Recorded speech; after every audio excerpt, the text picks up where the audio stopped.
जाकर उन बूढ़ी माँ से पूछो आंसू की स्थिति क्या है। जब उन्हें अपनी बेटी को बिहानी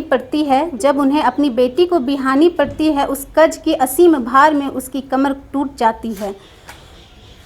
फिर भी वह अपने आंसू को घुट घुट कर पीते रहती है, क्योंकि आंसू प्रेम के रंग में, पीड़ा के रंग में बरसते रहती है।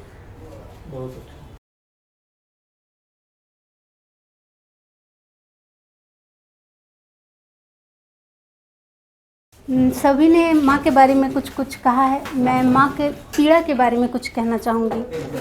तो इस पीड़ा के बारे लिखने के लिए मैं जयशंकर प्रसाद की कविता आंसू से प्रेरित हुई हैं, जो 1925 में ये लिखे थे जयशंकर प्रसाद जी। तो उन्हीं से मैं प्रेरित होकर के ये कविता मैं लिखी हूँ। मेरा कविता का शीर्षक है माँ के आंसू का रंग। माँ के आंसू का कई रंग है, सुख के रंग, दुख के रंग, प्रेम के रंग, पीड़ा के रंग, उत्साह के रंग, उल्लास के रंग, करुण के रंग, विलाप के रंग, युद्ध के रंग, विजय के रंग, मोह का रंग, माया का रंग। असीम बहने वाली गंगा की धारा अनंत काल तक बहती है। आंसू तो एक श्वेत मोती है, जब वह बहती है तो हीरे की भांति चमकती है। उस चमक में कितनी पीड़ा है किसी को ना दिखती है, उस चमक में कितनी पीड़ा है किसी को ना दिखती है। आंसू तो अछू के घर में बसती है। इससे तुम जितना बंधन मुक्त होना चाहो वह उतने ही बनते चले जाते हैं, क्योंकि आंसू सुख के रंग में, दुख के रंग में बरसते रहते हैं। ये मैं माँ के आंसू का रंग बताने का प्रयास किया है। अब माँ का आंसू का स्थिति को बताने का छोटा सा प्रयास कर रही हूँ।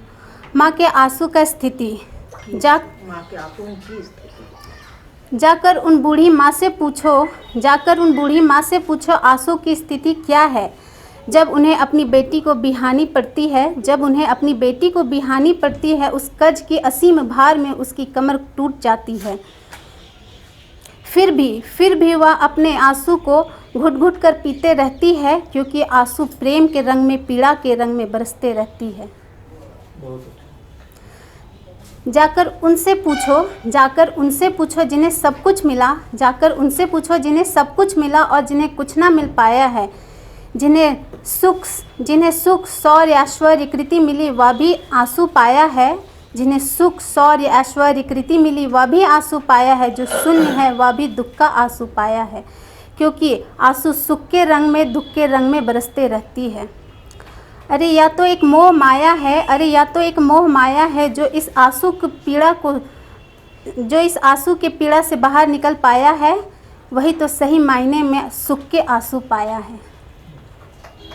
धन्यवाद।